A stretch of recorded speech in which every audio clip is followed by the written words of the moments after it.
બનાસકાંઠા જિલ્લામાં ગુજરાત રાજ્યના એસએમસી દ્વારા જુગાર ઉપર કરી લાલાંક।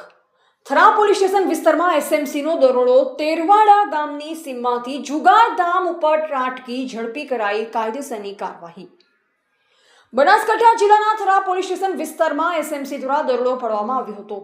તેરવાડા ગામની સીમા મોટા પાયે જુગાર રમાતો હોવાની માહિતી આધારે કાર્યવાહી કરવામાં આવતા કુલ 27 આરોપીઓ સામે કાર્યવાહી કરવામાં આવી હતી। દરોડા દરમિયાન 9 આરોપીઓને ઝડપી પાડવામાં આવ્યા, જ્યારે 18 આરોપીઓ ફરાર હોવાનું જાણવા મળ્યું। પોલીસ દ્વારા કરવામાં આવેલ કાર્યવાહીમાં કુલ 6,29,750નો મુદ્દામાલ કબજે કરવામાં આવ્યો હોવાનું જાણવા મળ્યું છે, જેમાં ₹83,250 રોકડ રકમ અને 9 બાઇક સહિતનો મુદ્દામાલ સામેલ છે। એસએમસીની કાર્યવાહી બાદ જુગાર રમતા લોકોમાં ફફડાટ ફેલાયો હતો। સમગ્ર મામલે પોલીસે કાયદેસરની કાર્યવાહી હાથ ધરી વધુ તપાસ શરૂ કરી છે। રિપોર્ટર રામજીભાઈ રાયગોર, બનાસકાંઠા।